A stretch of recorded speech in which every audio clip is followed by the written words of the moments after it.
Hi there. How are you doing today? Are you staying toasty warm like I am next to my wood stove? Ooh, it feels so good. Hey, it's February the 2nd. Happy Groundhog Day. But do you know what other day this is? It's a very important day in the life of the church. It's the presentation of Jesus, the infant baby Jesus, in the temple day. That's what it is. You can't give the groundhog everything on February 2nd. Come on. You know better than that. Hey, but it's also Testy Tuesday. I am going to be looking at our Old Testament lesson for this coming Sunday from Isaiah, the 40th chapter.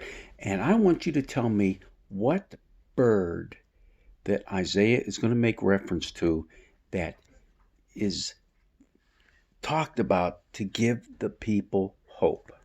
What bird does he use? All right. Number one, is it the raven? Number two, is it the eagle? Number three, is it the sparrow? Number four, is it the emu? So those are your choices. Raven, eagle, sparrow, emu. What bird did Isaiah make reference to? The answer is the eagle. Yes, the eagle. In fact, I think he does that a couple times throughout his book. But hey, let's look at that ending of our reading coming up this Sunday because it really is powerful. It's powerful. Those who wait for the Lord shall renew their strength. They shall mount up with wings like eagles. They shall run and not be weary. They shall walk and not faint. Hey, you know something? That would be a good Bible verse to memorize. Yeah, so memorize that Bible verse. It's Isaiah, the 40th chapter, verse 31. But those who wait for the Lord shall renew their strength. They shall mount up with wings like an eagle. They shall run and not be weary. They shall walk and not faint. Memorize that, okay? Now, as nice as that is as a word of hope for the people, how did we get there to begin with? And that is very important in order to have the full impact of that scripture passage, because that would be so easy just to lift that out of context and put it on a poster, put it in your room and say, look at that, God, I can fly. If I just have enough faith in you, I can do it. No, it's so much more than that. So what we need to do is go back to the beginning of our text for this coming Sunday, which is verse 21, and then go a couple verses before that. Start with verse 18. And what is the prophet Isaiah saying? He's talking to people who now have been carried off into exile. They've been ripped out of their homeland in Jerusalem, carried off to Babylon, and they have basically given up on God. They have seen their world come crashing down around them. There is no hope. There is no God. There's no Yahweh. He hasn't done a thing for us, has he?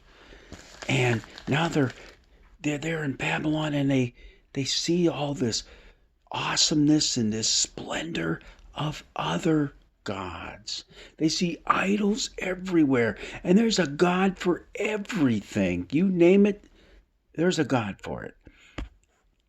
And they're being tempted to say, our God Yahweh has let us down. He's not there. Well, here's what the prophet Isaiah starts out by saying to them in that verse 18. To whom then will you liken God, or what likeness compare him with? An idol? And he goes on, describes an idol. And he says, listen, you can't do that. Haven't you known? Haven't you heard? Haven't you been told? Hasn't all this been told you from the very beginning? Have you not understood from the foundations of the earth? God is the one who sits up above. And he looks down on all its inhabitants of the world, just like we're a bunch of grasshoppers. And he goes on and he describes this created world that we live in, and that God not only created it, but he's still active in it. And all those rulers, hey, like these people, these Babylonians, they're going to come to naught. But out of that void, he's going to create something awesome again. So you have that whole emphasis in the beginning. And then he moves on and he says, again, to whom will you compare me? Or who's my equal? Look up. Look up in the sky. What do you see? What do you see up there? You see the host of the heavens, the stars. They're innumerable. And God knows them all. He has them all numbered. He calls them by their name. Whoa. Because he's mighty in power. Not one of those stars is missing. The inference is, don't you think he cares about you too? Don't you think he cares about you as well? So why do you say of Jacob that our way is hidden from the Lord? He's not there for us. Why are you saying those things? Have you not known and have you not heard that the Lord is the everlasting God? He's the creator of the ends of the earth. And this is where we're getting close to our verse. He does not faint or grow weary. His understanding is unsearchable. And he gives power to the faint. And he strengthens the powerless. Goes on to say now, even young people, yeah, they'll faint and they'll get weary and the young will fall exhausted. But those who wait upon the Lord, shall renew their strength. They will mount up with wings of an eagle.